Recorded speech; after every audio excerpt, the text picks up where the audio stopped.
গল্পের শুরুতেই আমরা রেডিককে দেখতে পাই। সে একটা মরুভূমির মতো গ্রহে আহত অবস্থায় পড়েছিল।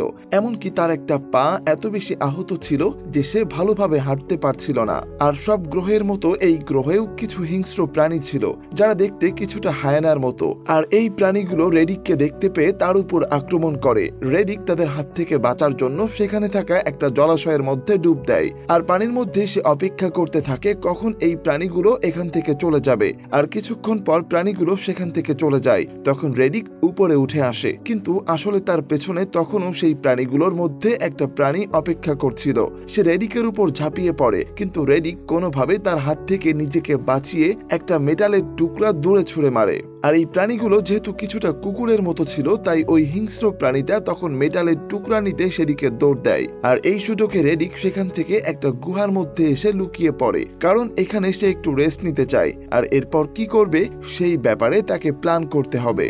কিছুক্ষণ পর ওই হিংস্র প্রাণীটা আবারও রেডিকের গন্ধ শুকে এই গুহায় এসে পৌঁছায়। সেখানে একটা পানির জলাশয় দেখে প্রাণীটা একটু পানি খেতে আসে, কিন্তু এই পানির মধ্যেও একটা শিকারী প্রাণী লুকিয়ে ছিল। আর পানিতে থাকা প্রাণীটা হায়নার মতো প্রাণীটাকে শিকার করে মেরে ফেলে। আসলে এই পানির ক্রিয়েচারগুলোর লেজে এক ধরনের বিষ ছিল, সেটা দিয়ে তারা শিকার করত। কিন্তু রেডিককে এখান থেকে সামনের দিকে যেতে হলে এই জলাশয়টা পার করতে হবে। আর ঠিক তখনই পানিতে থাকা প্রাণীগুলো রেডিককে দেখে ফেলে। এতক্ষণে একটা প্রাণী পানি থেকে উঠে এসে রেডিকের উপর হামলা করে দেয়। রেডিক কড়াভাবে নিজের আত্মরক্ষা করে আর তাদের মধ্যে একটা প্রাণীকে মেরে ফেলে। কিন্তু এভাবে বেশিক্ষণ যুদ্ধ করে তাদের সাথে টিকে থাকা সম্ভব না, তাই সে পাশে থাকা একটা পাথরের ফাটলে ঢুকে লুকিয়ে পড়ে। আর এরপর আমরা দেখতে পাই কিভাবে রেডিক এই প্ল্যানেটে এসে আটকেছে। আসলে রেডিক অন্য একটা গ্রহের বাসিন্দা, কিন্তু সেখানকার রাজাকে মারার পর রেডিক নিজে সেখানকার রাজা হয়ে যায়। কিন্তু এতেও সে খুশি ছিল না, কারণ তখন বাকিরা রেডিকের শত্রু হয়ে যায়। সবাই তাকে মারার সুযোগ খুঁজছিল, কারণ সেখানকার নিয়ম ছিল যে রাজাকে মারবে সেই পরবর্তী রাজা হবে। আর তাই রেডিকের জীবন সবসময় ঝুঁকিতে ছিল, আর এটা রেডিক নিজেও জানতো। তাই সে সবসময় তার চোখ কান খোলা রাখতো। কিন্তু তারপরেও একবার একটা মেয়ে তাকেই মারার চেষ্টা করে, কিন্তু রেডিক নিজেকে বাঁচিয়ে উল্টো ওই মেয়েটাকেই মেরে ফেলে। কারণ রেডিক অনেক চালাক আর ভালো ফাইটার ছিল। রেডিক জানতো তাকে হত্যার পেছনে বাকো নামের একজনের হাত আছে, কারণ সে রেডিককে মেরে নিজে রাজা হতে চায়। আর তাই রেডিক একদিন বাকোকে ডেকে বলে যদি বাকো তাকে ফিউরি প্ল্যানেটে যাওয়ার রাস্তা বলে দেয়, তাহলে সে বাকোকে রাজা বানিয়ে এখান থেকে চলে যাবে। আর রেডিকের এই প্রস্তাবে বাকো রাজি হয়ে যায়, কারণ ফিউরিয়া প্ল্যানেটে যাওয়ার রাস্তা একমাত্র বাকোরই জানা আছে। আর তাই ডিল অনুযায়ী বাকি তার কিছু সাথী আর স্পেসশিপ দিয়ে রেডিককে ফিউরি প্ল্যানেটের রাস্তা দিয়ে তাকে সেখানে পাঠিয়ে দেয়। আর এভাবেই বেশ কিছুদিন পর তারা একটা প্ল্যানেটে এসে পৌঁছায়। কিন্তু সেখানে আসার পর রেডিক বুঝতে পারে আসলে এই পুরো বিষয়টাই বাকরের এক ধরনের চাল ছিল। সে রেডিককে ফিউরি প্ল্যানেটে না পাঠিয়ে একটা মরুভূমির প্ল্যানেটে পাঠিয়ে দিয়েছে। আর এখানে এসে তার লোকদেরকে দিয়ে রেডিককে মেরে ফেলতে চায়। বাকর পাঠানো লোকেরা সবাই মিলে রেডিকের উপর হামলা করে দেয়, কিন্তু রেডিকও সহজে হার মানার পাত্র না। তাই সে তাদের সবার সাথে লড়াই করে। কিন্তু এমন সময় তাদের মধ্যে একজন রেডিককে পাহাড় থেকে নিচে ফেলে দেয়। আর এটা দেখে সবাই মনে করে রেডিক হয়তো মারা গেছে। এটা ভেবেই তারা খুশি হয়ে সবাই সেখান থেকে চলে যায়। আর এটাই ছিল আসল গল্প রেডিকের এই প্ল্যানেটে আসার। আর তাই বাধ্য হয়ে রেডিককে এখন এই গ্রহে মাছ ধরে আর হিংস্র প্রাণীদের সাথে লড়াই করে টিকে থাকতে হচ্ছিল। কিন্তু এখান থেকে সামনের দিকে যেতে হলে তাকে ওই বিষাক্ত প্রাণীতে ভরা জলাশয়টা পার করতে হবে। এরপর আমরা দেখতে পাই রেডিকের সামনে যে হায়নার মতো প্রাণীটাকে পানিতে থাকা প্রাণীগুলো মেরে ফেলছিল, তার পেটে একটা ছোট বাচ্চা ছিল। আর রেডিক সেই বাচ্চাটাকে তার সাথে রেখেছে আর তাকে পোষা কুকুরের মতো নিজের সাথে রেখে বড় করছিল। কারণ এত বড় প্ল্যানেটে সে একা, তাই তার একজন সঙ্গীর প্রয়োজন ছিল। রেডিক হায়নাটাকে খাবার খাওয়াতো আর প্রতিদিন একটু একটু করে ওই পানির ক্রিয়েচারগুলোর বিষ হায়নাটার শরীরে ইনজেক্ট করত, যাতে করে হায়নাটা একটা সময় ওই জলাশয়ের প্রাণীগুলোর বিষ থেকে ইমিউন হয়ে যায়। এমনকি রেডিক নিজের শরীরেও আস্তে আস্তে ওই বিষ ইনজেক্ট করত। আর এভাবে অনেক দিন কেটে যায়। একদিন রেডিক নিজেই সেই জলাশয়ের সামনে এসে দাঁড়ায়, আর তখন পানিতে থাকা প্রাণীগুলো তার উপর আক্রমণ করে। কিন্তু এর জন্যই এতদিন ধরে রেডিক নিজেকে প্রস্তুত করেছে। তাই এক এক করে সে সবগুলো প্রাণীকে মেরে সেখান থেকে বের হয়ে আসে। আর আমরা দেখতে পাই এখন তার পোষা হায়নাটাও অনেক বড় হয়ে গেছে। তারা দুজনে এখন এই সম্পূর্ণ গ্রহটা পাড়ি দিচ্ছে কোথাও মানুষের খোঁজ পাওয়া যায় কিনা সেজন্য। হঠাৎ একদিন যাওয়ার পথে রেডিকের হায়নাটা তার কাছে একটা গোল বলের মতো জিনিস এনে দেয়। এটা দেখে রেডিক বুঝতে পারে নিশ্চয়ই এখানেও মানুষের যাতায়াত ছিল। তাই আশেপাশে ভালো করে দেখতেই তার চোখে একটা স্পেস স্টেশন পড়ে। তখন সে আর দেরি না করে সেই স্টেশনের ভেতরে এসে দেখতে শুরু করে। কিন্তু ভেতরে আসার পর রেডিক বুঝতে পারে এখানে এখন আর কোনো মানুষ থাকে না। এটা অনেক আগে থেকেই পরিত্যক্ত অবস্থায় পড়ে আছে। কিন্তু রেডিক সেখানে কিছু খাবার আর পুরাতন খবরের কাগজ দেখতে পায়। আর আসলে এই কাগজগুলোতে ছিল রেডিক যে গ্রহ থেকে এসেছে এখানে থাকা সায়েন্টিস্টরা সেই গ্রহের মানুষের ব্যাপারে রিসার্চ করতে চায়। এজন্য তারা একসময় রেডিকের গ্রহের মানুষদেরকে ধরার জন্য এই নোটিশগুলো বানিয়েছিল। রেডিক এসব কিছু দেখে যখন স্টেশন থেকে বাইরে আসে তখন খেয়াল করে আকাশে মেঘের দেখা দিয়েছে, আরো অনেক দূরে বৃষ্টি হচ্ছে। আসলে এই গ্রহ এতটাই বিষাক্ত ছিল যে এখানে সবসময় বৃষ্টি হলেই আকাশ থেকে অ্যাসিড পড়তো। আর যদি এই বৃষ্টি রেডিকের কাছে পৌঁছে যায় তাহলে তার আর বাঁচার কোনো উপায় নেই। আর তাই যে করেই হোক তাকে খুব দ্রুত এই গ্রহ থেকে বের হতে হবে। তাই রেডিক দ্রুত আবার স্টেশনের ভেতরে এসে ঢোকে আর সেখানে থাকা মেশিনগুলো অন করে দেয়। এখানে একটা স্ক্যানার মেশিন ছিল। সেই মেশিনের সাহায্যে রেডিক নিজেকে স্ক্যান করে আর পুরো ইউনিভার্সে নিজের এখানে থাকার সিগন্যালগুলো ছড়িয়ে দেয়। আর সে খুব ভালোভাবে জানতো যদি অ্যাগ্রো থেকে বের হতে হয় তাহলে অবশ্যই কাউকে না কাউকে তার জন্য এখানে আসতে হবে। আর এই জন্যই সে নিজেকে একটা টোপ হিসেবে ব্যবহার করে। আর তার এই বুদ্ধিটা কাজে লাগে। কিছুক্ষণের মধ্যেই সেখানে একটা স্পেসশিপ এসে হাজির হয়। আর এই শিপের লিডার ছিল সান্তানা, সেই সাথে তার ডান হাত ডিএস আর দলের বাকি লোকেরাও ছিল। তারা তাদের শিপ নিয়ে স্টেশনের পাশেই ল্যান্ড করে। ল্যান্ড করার পর সান্তানা তাদের শিপের পাওয়ার নোটকে একটা আলাদা লকারে বন্ধ করে রাখে আর বাকিদেরকে বলে ওই লকারের উপর নজর রাখতে, কারণ এই পাওয়ার নোট ছাড়া তাদের শিপ কিছুতেই স্টার্ট হবে না। আর সান্তানা জানে রেডিক কতটা চালাক আর হিংস্র হতে পারে, কারণ তাদের গ্রহের সবাই এই ধরনের কাজে সব থেকে বেশি দক্ষ ছিল। রেডিক যেন তাদের শিপ নিয়ে এখান থেকে পালাতে না পারে সেজন্যই এই সাবধানতা। আর তখন আমরা দেখতে পাই ডিএস যখন স্টেশনের দরজার কাছে আসে সে ভেতরে ঢোকার আগে দেখতে পায় দরজায় লেখা ছিল একটা জাহাজ রেখে এখান থেকে চলে যাও, আর তা না হলে সবাইকে এখানেই মরতে হবে। আর এটা জানার পর সান্তানা তার আরেকজন সাথী যার নাম লুনা তাকে বলে জাহাজে থাকা ওই মেয়ে কয়েদিকে ছেড়ে দাও। লুনা যখন ওই মেয়ে কয়েদিকে মুক্ত করে দেয় মেয়েটা দৌড়ে সেখান থেকে পালানোর চেষ্টা করে। আর তখন সান্তানা দূর থেকে গুলি করে তাকে মেরে ফেলে আর মেয়েটা একদম রেডিকের সামনে এসেই মারা যায়। তখন সান্তানা চিৎকার করে বলতে থাকে আমরা এখানে তোমার মাথা নিতে এসেছি আর তাই যে করেই হোক আমরা সেটা নিয়ে যাব। অন্যদিকে তখন সান্তানার টিম মেম্বাররা নিজেদের মধ্যে কথা বলছিল। আসলে তারা আগে থেকে রেডিককে চিনত, তারা জানে রেডিক কি কি করতে পারে, তাই তাদের কোনো ইচ্ছাই ছিল না রেডিকের সাথে লড়াই করার। কিন্তু সান্তানার চাপে পড়ে তাদেরকে এসব কিছু করতে হচ্ছে।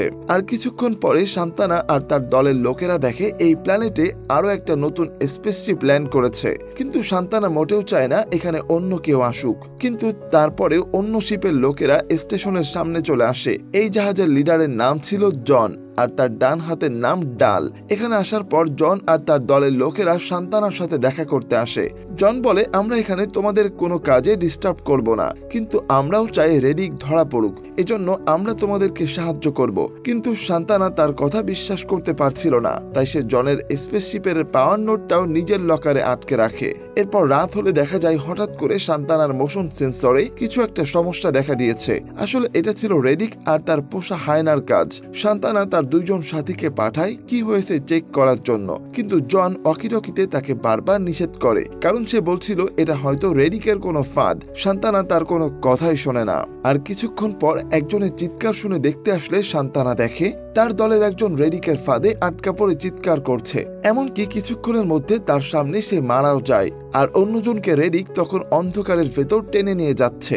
আর এটা দেখে সান্তানা নিজেও ঘাবড়ে যায় আর সবার মধ্যে রেডিকের ব্যাপারে ভয় ঢুকে পড়ে। সান্তানা তখন আর কোনো উপায় না দেখে জনের কাছে এসে তার কাছে সাহায্য চায়। কিন্তু এখানে ডালের সাথে সান্তানা একটু বাজে ব্যবহার করায় ডাল তাকে আচ্ছা রকম ধোলাই করে। এরপর জন সান্তানাকে সাহায্য করতে রাজি হয়, কিন্তু জন তাকে একটা শর্ত দেয়, আর সেটা হলো রেডিককে ধরার পর একদিনের জন্য রেডিককে জীবিত অবস্থায় জনের কাছে দিতে হবে।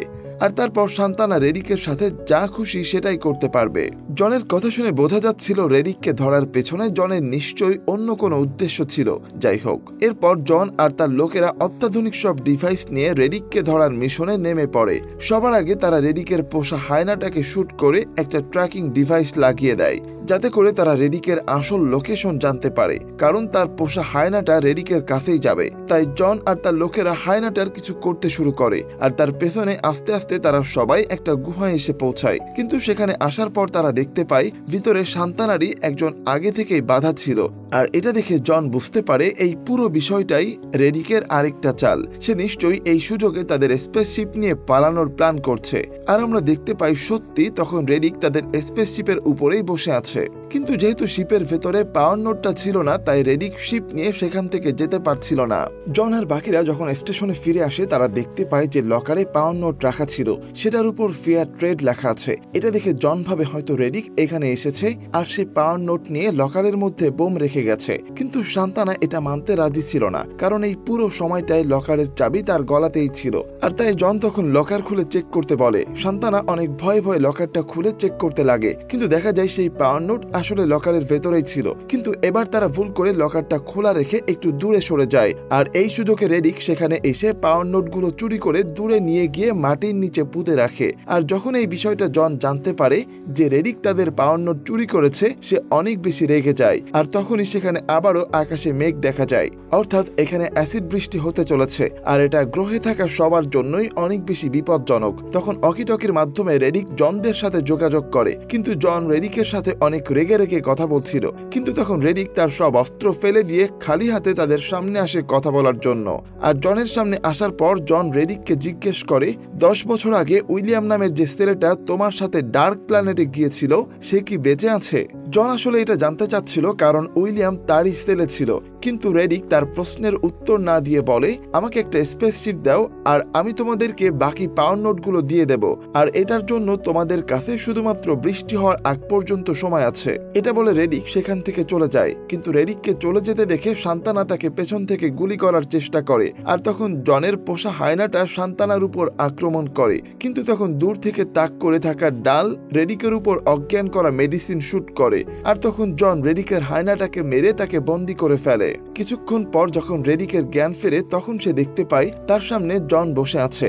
আর জন বারবার তাকে নিজের ছেলে উইলিয়ামের ব্যাপারে জিজ্ঞেস করতে থাকে। আর তখন রেডিক বলে, তোমাদের এখন আমাকে না, বরং এখানে যা হতে চলেছে সেটাকে ভয় পাওয়া উচিত। ঠিক সেই সময় বৃষ্টি শুরু হয়, আর সবাই বাইরে অদ্ভুত কিছু শব্দ শুনে ভয় পেয়ে যায়, কারণ বৃষ্টির কারণে এতদিন ধরে যে প্রাণীগুলো মাটির নিচে ছিল সেগুলো বাইরে বের হয়ে আসতে শুরু করে।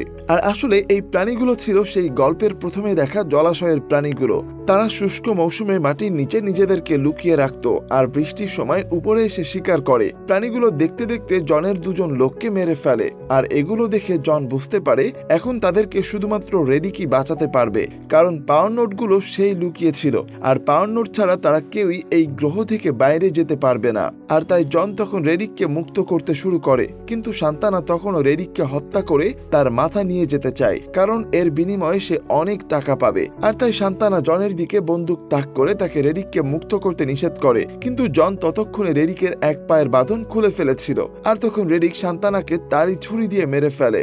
এরপর সে জনের সাথে একটা ডিল করে। রেডিক বলে, আমি তোমাকে আর তোমার টিমকে এখান থেকে বের করব, কিন্তু তার পরিবর্তে তোমার আমাকে একটা স্পেসশিপ দিতে হবে। আর রেডিকের ডিলে জন রাজি হয়ে যায়, কারণ এছাড়া জনের কাছে আর কোনো উপায় ছিল না। এরপর রেডিক, জন আর ডিএস নিজেদের হোবার বাইকে করে বেরিয়ে পড়ে পাওয়ার নোটসগুলো আনার জন্য। কিন্তু রাস্তার মাঝখানে জনের বাইক নষ্ট হয়ে যায়, তাই সে বাধ্য হয়ে রেডিকের বাইকে করেই পাওয়ার নোটের কাছে আসে। আর সেখানে আসার পর রেডিক জনকে বলে, আমি তোমার ছেলেকে মারিনি, বরং সে নিজের জীবন বাঁচাতে একটা ছোট বাচ্চার জীবন কেড়ে নিতে চেয়েছিল আর আমাদের সবাইকে ধোঁকা দিতে চেয়েছিল। আর তখনই ডার্ক প্ল্যানেটের একটা ক্রিয়েচার তাকে মেরে ফেলেছিল। এরপর দেখা যায় সান্তানার ডান হাত ডিএস জনের উপর হামলা করে দেয়, কিন্তু রেডিক তাকে মেরে ফেলে। কিন্তু মরার আগে ডিএস রেডিকদের হোবার বাইকগুলো অকেজো করে দেয়। আর তাই তাই এখন রেডিক আর জনের কাছে আর কোনো উপায় ছিল না। স্টেশন পর্যন্ত তাদেরকে পায়ে হেঁটে যেতে হবে, কিন্তু যাওয়ার পথে সেই মাটির নিচের ক্রিয়েচারগুলো তাদের উপরে আক্রমণ করছিল, কিন্তু তারা দুজনে সাহসের সাথে তাদেরকে মোকাবেলা করছিল।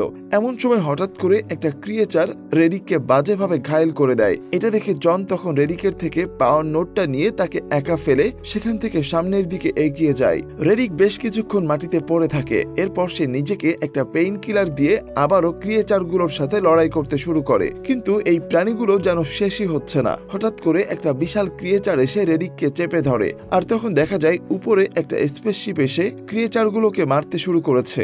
আসলে এটা জনই ছিল, আর সে আহত রেডিককে তার শিপে উঠিয়ে নেয়। এরপর জন তার ওয়াদা অনুযায়ী রেডিককে একটা স্পেসশিপ দেয়। সেটা নিয়ে রেডিক সোজা তার নিজের গ্রহে চলে আসে, আর এখানে এসেই সে সোজা ক্রোনের কাছে আসে। এই ক্রোনই রেডিককে ওই বিপজ্জনক মরুভূমিতে ছেড়ে এসেছিল। রেডিক ক্রোনের মাথায় বন্দুক ঠেকিয়ে তার কাছে জানতে চায় বাকো কোথায়, কিন্তু ক্রোন বাকোর ব্যাপারে রেডিককে কিছুই বলে না। এরপর ক্রোনের ওয়াইফ রেডিককে জানায় ক্রোন এখন রাজা হয়ে গেছে, আর সে সেই সব সুপার ন্যাচারাল শক্তি হাসিল করেছে যেগুলো লর্ড মার্শালের কাছে ছিল। আর এখানেই গল্পটা শেষ হয়ে যায়। বন্ধুরা, এই গল্পটা আপনাদের কাছে কেমন লেগেছে কমেন্ট করে জানাতে একদমই ভুলবেন না। আর সেই সাথে নতুন গল্প নিয়মিত শুনতে আমাদের চ্যানেলটাকে অবশ্যই সাবস্ক্রাইব করবেন। ধন্যবাদ।